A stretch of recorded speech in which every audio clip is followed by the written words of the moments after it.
আসসালামু আলাইকুম সম্মানিত বন্ধুগণ, এখন আপনারা শুনতে পাবেন হজরত মাওলানা নুরুল ইসলাম কাসেমীর কণ্ঠে হজরত মুসা আলাইহিস সালামের সাথে এক সাধারণ ব্যক্তি জান্নাতে থাকবেন। তো সেই ঘটনাটা আপনারা শুনতে থাকুন, অত্যন্ত ভালো লাগবে। সবাইকে শোনার জন্য অনুরোধ রইল। দিন দিছিল এটার জন্য যে শাফি রহমতুল্লাহ আলাইহির মতো ব্যক্তি সারাদিন পরিশ্রম করে আসতেন, রাত্রে যখন বাড়িতে ফিরতেন মার পায়ে তেল মালিশ করে পাও টিপা টিপা ঘুম পড়াইতেন, মাঝে মাঝে তালু উঠাইয়া চুমা দিতেন। মা জিজ্ঞাসা করতো কি করি সেটা? তোমার পায়ের তালুতে চুমা দিই না, আমি তো আমার জান্নাতে চুমা দেওয়ার স্বাদ নিতেছি। দিন দিছিলেন এটার জন্য। মুসা আলাইহিস সালাম জিজ্ঞাসা করছে আমার জান্নাতের বন্ধুকে, বলছে কসাই। তো বলতেছে আল্লাহ আমি যেমন জিগাই জবাব এরকমই দেন। আমি জিজ্ঞাসি জান্নাতের বন্ধু, আপনি ফট করে কয়ে দিলেন কসাই। কোথায় কসাই, কোথায় আমি? আল্লাহ বলে সিদ্ধান্ত এটা। বলছে ঠিক আছে অ্যাড্রেস দেন, যা দেখি কি আমল করে। যা দেখে হ্যাঁ কসাই। বলছে তোর এখানে মেহমান হওয়া যাবে? কয় বিলকুল যাবে, কিন্তু শর্ত আছে, আমি দোকান বন্ধ করে বাড়িতে আগে যাব না, আগে এক জায়গায় যাব তারপরে আমার বাড়িতে যাব। তো মুসা আলাইহিস সালাম বলে চল ভাই, যেমন বলবি তেমনই। তো কাজ করে দোকান বন্ধ করে যায় এক ঝুপড়িতে ঢুকছে। খুনখুনে বৃদ্ধা যা রুটি তৈরি করছে, তরকারি তৈরি করছে। বৃদ্ধাকে বুকের উঠায়া বুকে পিঠ বুকে লাগায়া নেওলা বানায় বানায় খাওয়াইছে। সমস্ত খেদমত করে যখন পরিপাটি করে শোয়া দিছে, কাজে এই যে পাশে আমার ঘর, চলো আমার ঘরে, তুমি আমার ঘরে মেহমান থাকবে। বলছে বুঝলাম না এই বৃদ্ধা কে? আমার মা, সকালে সেবা করে যাই, বিকালে এসে আগে মার সেবা করি।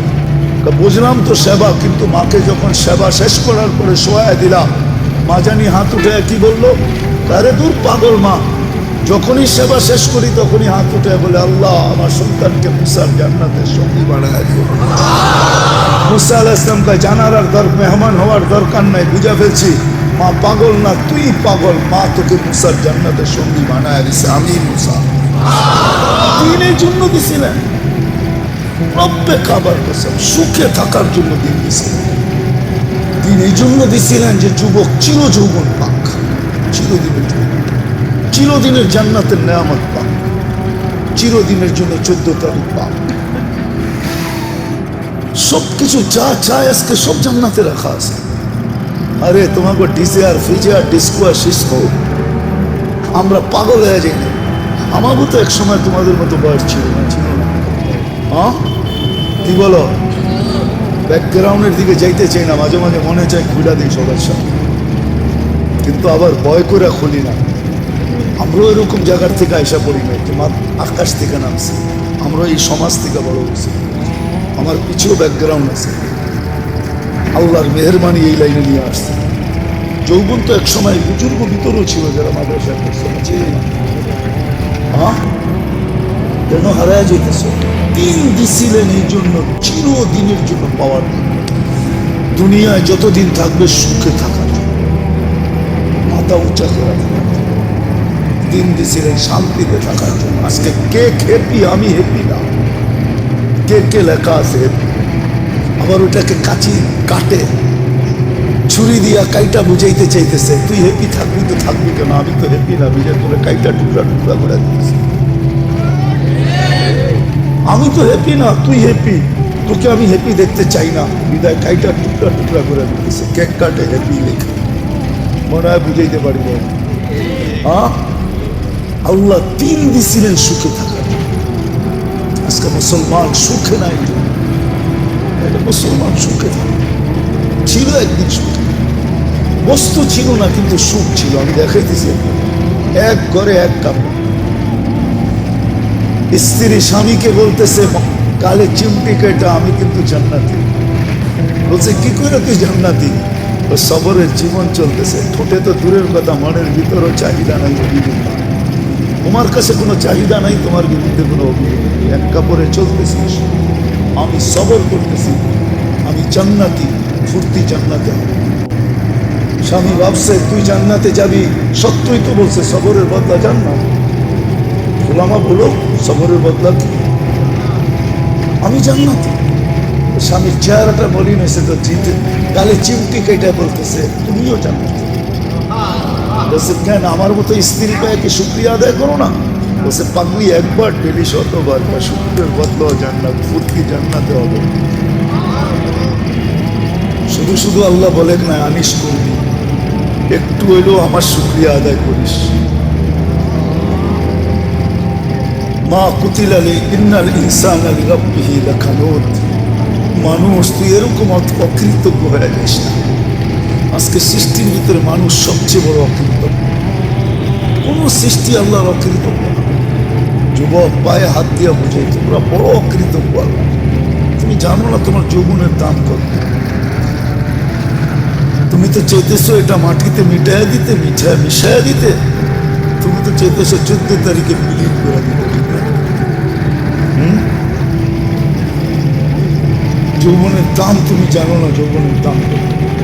এক যুবকের যৌবন সমগ্র জগতের সম্পদ, তারপর যৌবনের দাম বেশি। তুমি আকর্ষণের পাত্র কি চেহারা দেখা?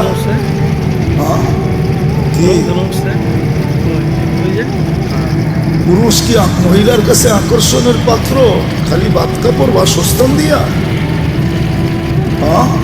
পুরুষত্ব দিয়ে আকর্ষণের পাত্র। যুবক তুমিও আকর্ষণের পাত্র যৌবন দিয়া। যদি দুনিয়া দিয়ে আকর্ষণের পাত্র হইতো সেটা জাস্টিস টুডুর বোর কোনোদিন ডিভোর্স হইতো না। চিনো জাস্টিস টুডু কে? মনে হয় চেয়ারম্যান সাহেব চিনে না। এত বছর পরে এসে ডিভোর্স হইতো না। যদি দুনিয়া দিয়েই চলতো তাহলে বিল গেটসের আইসা এই বুড়া বয়সে ডিভোর্স হইতো না। আর কোনটা দেখানো হচ্ছে বড় বড়? বাকিগুলো তো দেখানো যাবে না। আমাদের কাছে এরকম মোট হাজার না লাখ আছে আমার কাছে। আমি বাংলাদেশও দেখাইতে পারি। সত্য এটা। তুমি আকর্ষণের পাত্র যৌবন দিয়া। পুরুষ আকর্ষণের পাত্র পুরুষত্ব দিয়া। পুরারা তো কইলে হাইসা দিব এখন বলে ফেলবো, রাগ হবেন না তো। যার কাছে সব হারায় দিয়ে বুড়া হইল এখন সেও দেখতে পারে না।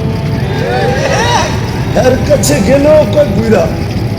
দিন দিছিলেন আনতুমুল আলাউনা, সেজন্য সবার উপরে মাথা উঁচা করে।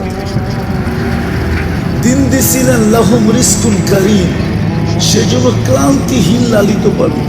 ক্লান্তিহীন বোঝান? মুসলমান ক্লান্তিহীন লালিত পালিত। মুসলমানের লালনে পালনে ক্লান্তি লাগে, ক্লান্তিহীন। মুসা আলাইহিস সালাম বলে চল ভাই যেমন বলবি তেমনই। তো কাজ করে বোকান বন্ধ করে যায় এক ঝুপড়িতে ঢুকছে। খুনখুনে বৃদ্ধা যা রুটি তৈরি করছে, তরকারি তৈরি করছে। বৃদ্ধাকে বুকে উঠায়া বুকে পিঠ বুকে লাগায়া নেওলা বানায় বানায় খাওয়াইছে। সমস্ত খেদমত করে যখন পরিপাটি করে শোয়া দিছে, যে এই যে পাশে আমার ঘর, চলো আমার ঘরে, তুমি আমার ঘরে মেহমান থাকবে। বলছে বুঝলাম না এই বৃদ্ধা কে? আমার মা, সকালে সেবা করে। আলাইহিস সালাম কয় জানার আর মেহমান হওয়ার দরকার নাই, বুঝা ফেলছি। মা পাগল না, তুই পাগল। মা তোকে মুসার জান্নাতের সঙ্গী বানায় দিছে, আমি মুসা। দিনের জন্য দিছি না, রব্বে কাবার কসম, সুখে থাকার জন্য দিন দিছিলেন। দিন এই জন্য দিছিলেন যে যুবক চির যৌবন পাক, চিরদিনের জন্য, চিরদিনের জান্নাতের নেয়ামত পাক, চিরদিনের জন্য 14 তারিখ পাক। সবকিছু যা চায় আজকে সব জান্নাতে রাখা আছে। আরে তোমাকে ডিজে আর ফিজে আর ডিস্কো আর সিস্কো